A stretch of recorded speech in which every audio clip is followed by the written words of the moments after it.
The doctors told the billionaire's own children would never walk, never speak, never even know his name, and they were wrong about all three. Two tiny babies lay in a glass room on the 12th floor of a private hospital in Los Angeles, wires taped to their small chests, machines beeping soft and slow, like a clock counting down something nobody wanted to name. Their father stood behind the glass in a suit that cost more than most people's cars, and he could not go inside, not because he wasn't allowed, because he was afraid. His name was Grant Ellison, and he owned half the buildings in the city skyline. You could see from that hospital window. But none of that meant anything in this room. Money could build towers. Money could not make his son lift his head. Money could not make his daughter open her mouth and cry like a normal baby cries. Before we go further, quick question. Where are you watching this from, and what time is it right there? Drop in the comments. I read every single one. And if stories like this move you, hit that like button, subscribe, and share this with someone who still believes in miracles. Now, back to the story. The twins were named Grace and Gideon. They were born 3 months early, and something in their small brains had gotten hurt on the way into the world. The doctors used long words. Cerebral damage, motor delay, nonverbal prognosis. Grant heard all of it and understood none of it, because grief does that to a man. It turns language into noise. By the time the twins were 4 years old, they had seen 11 specialists across 3 states. Not one of them could get Grace to say, "Mama." Not one of them could get Gideon to take a single step without his legs folding like paper. The medical file was 2 inches thick, and every page said some version of the same sentence. These children will likely never walk or speak. Grant read that file at 2 in the morning, sitting alone in his glass office 40 floors above the city, and for the first time since his wife had died giving birth to them, he put his head down on the desk and wept like a boy who had lost every game he ever played. He had tried everything. Physical therapists flown in from Germany, a specialist from Boston who charged $8,000 an hour, a machine from Japan that was supposed to stimulate nerve pathways. Nothing worked. The twins sat in their wheelchairs in the corner of a room bigger than most people's apartments, staring at nothing, saying nothing, and Grant Ellison, a man who negotiated billion-dollar deals without blinking, could not fix the only thing he actually wanted fixed. That's when his housekeeper, a woman named Odessa, who had worked with family for 9 years, said something that changed everything. "Mr. Ellison," she said one evening, standing in the doorway of his office, twisting her apron in her hands like she wasn't sure she should speak at all. "There's a woman. Used to care for my sister's boy. He had seizures. Doctor said he'd be in a wheelchair his whole life. She worked with him 2 years. That boy plays basketball now." Grant looked up, his eyes red and tired. "What's her name?" "Loretta Vance," Odessa said. "But Mr. Ellison, she's not a doctor. She's just a nanny." He almost laughed. Almost. Because he had paid the best doctors in the country, and none of them had given his children anything close to hope. What did he have to lose by trying Nanny? 3 days later, Loretta Vance walked to the front gate of the Ellison estate in Bel Air, carrying nothing but a worn canvas bag and a look on her face like she'd walked through fire before and wasn't scared of it anymore. She was 51 years old. She had raised 5 children of her own in a small house in Compton, and she had spent the last 20 years caring for children the world had already given up on.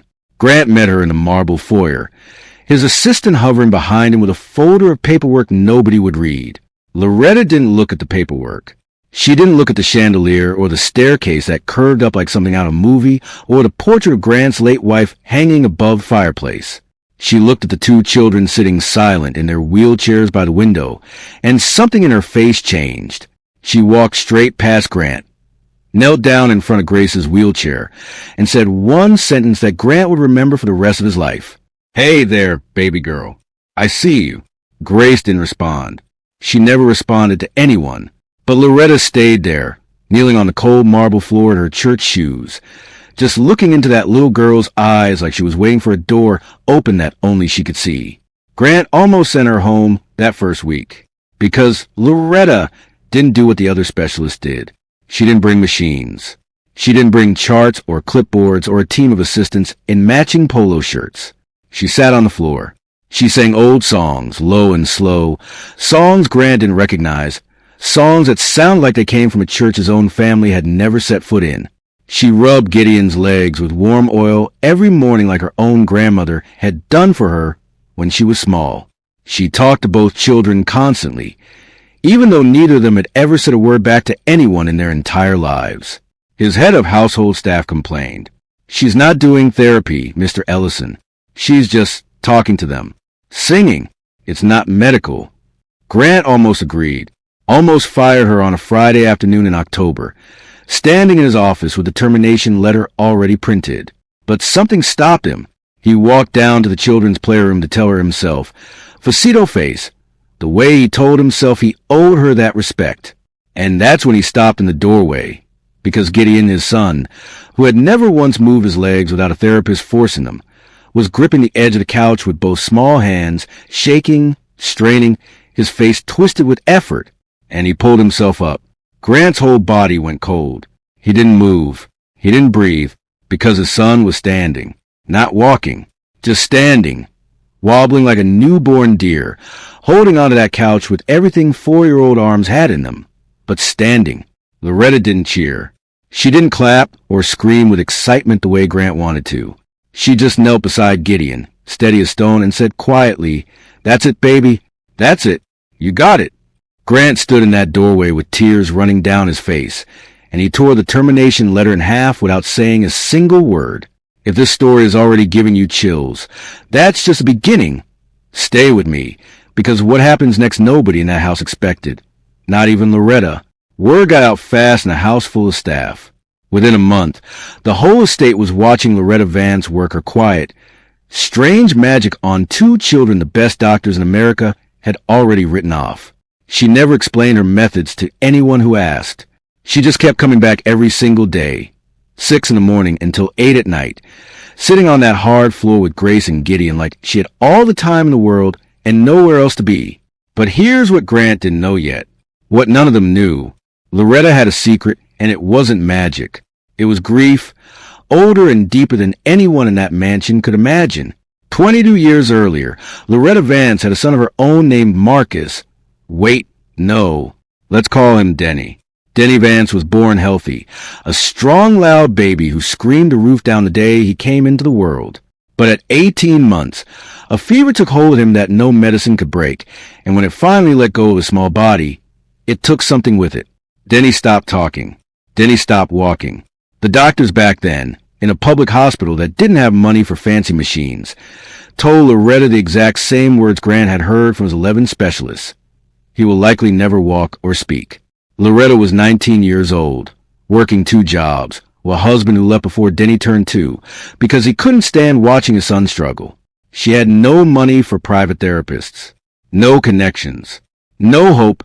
Some days, if she was honest with herself in the dark quiet of 3 a.m. when the whole city was asleep, and she was the only one awake, rubbing her baby's stiff little legs with whatever oil she could afford.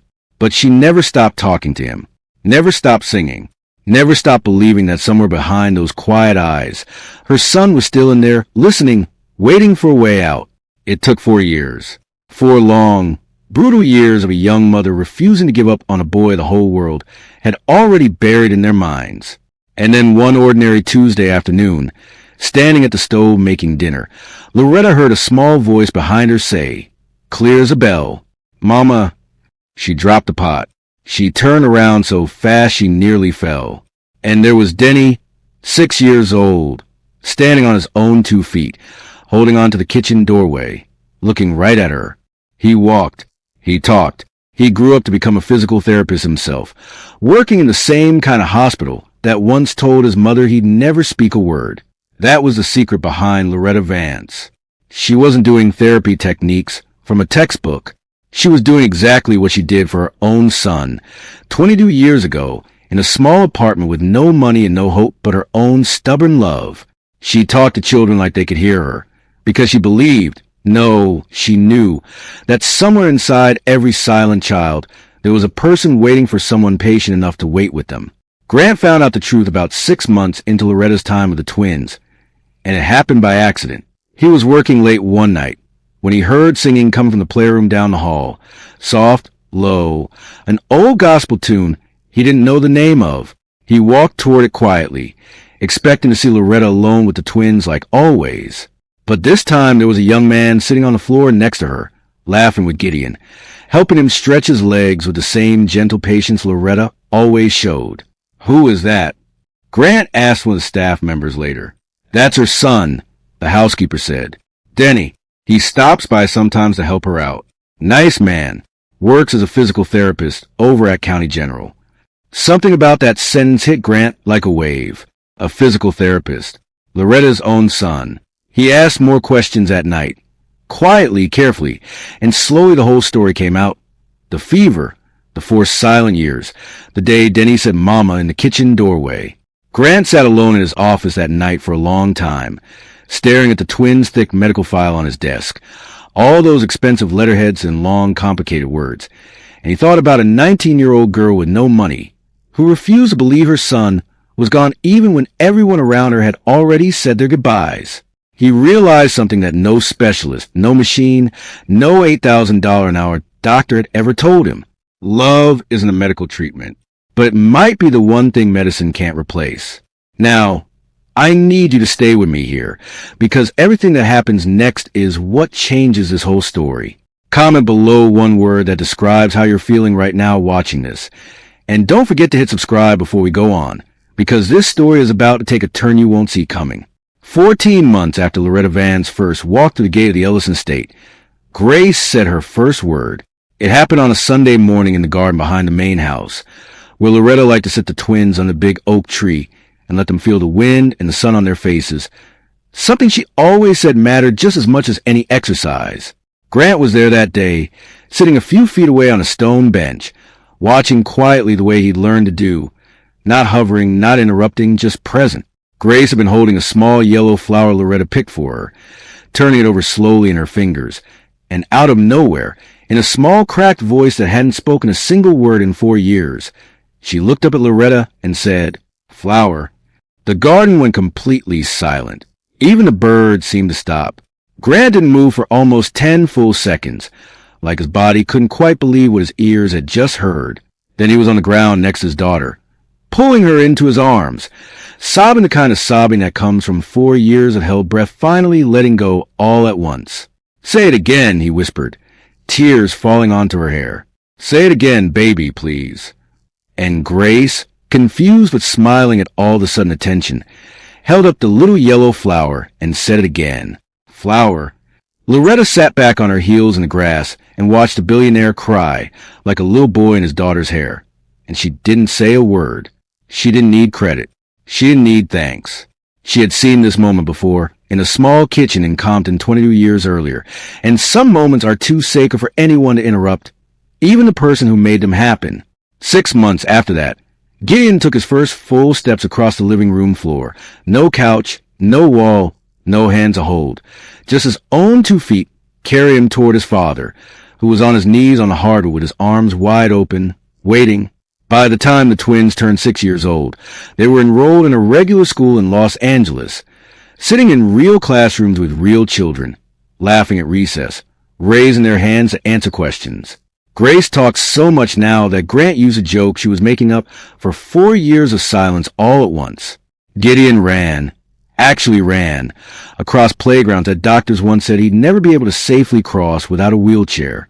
The specialist who had written the twins off years earlier asked to study the case. Universities reached out, wanting to understand what treatment protocol had produced results like this.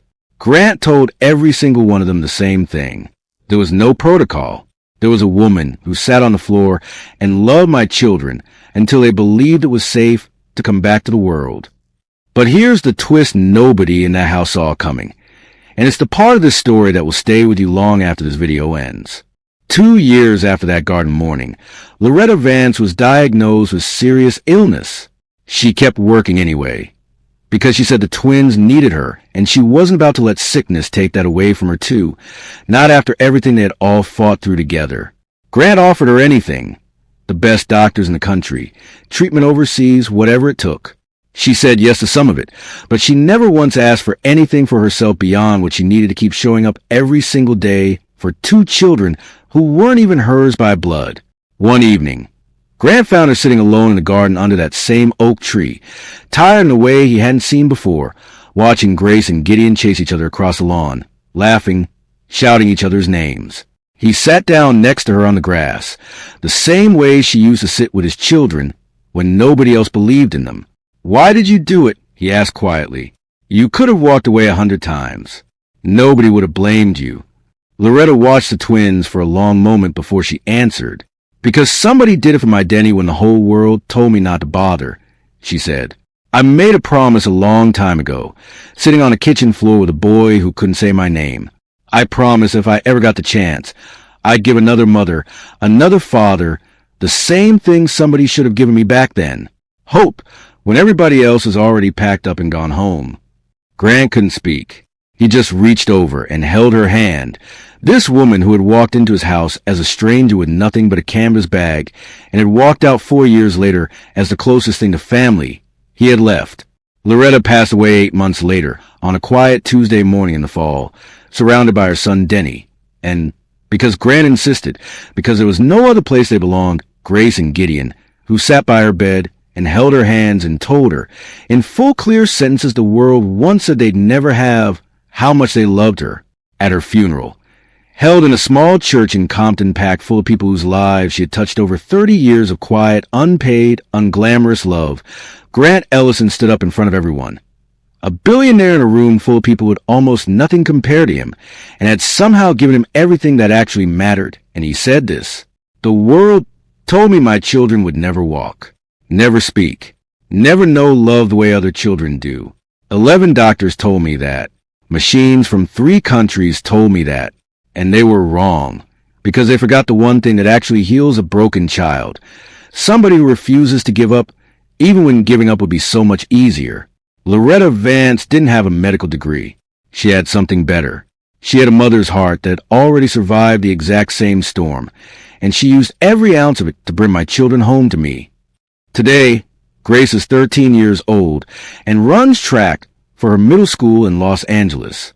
Gideon is a straight-A student who wants to be a physical therapist, just like Denny, because he says he wants to give other kids what was given to him.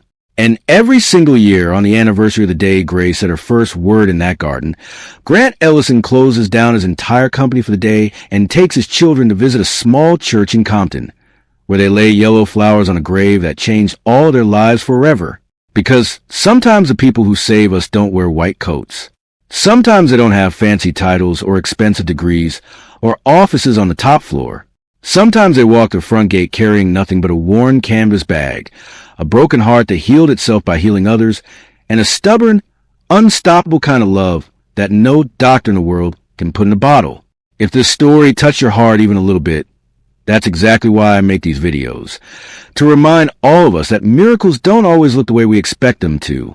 If you made it this far, I want you to do 3 things for me right now. Hit that like button so more people can find this story. Subscribe to the channel so you never miss the next one, because there are so many more stories just like this one waiting for you. And share this with somebody in your life who needs a reminder today that it's never too late for a miracle to walk through the door. Thank you for watching all the way to the end.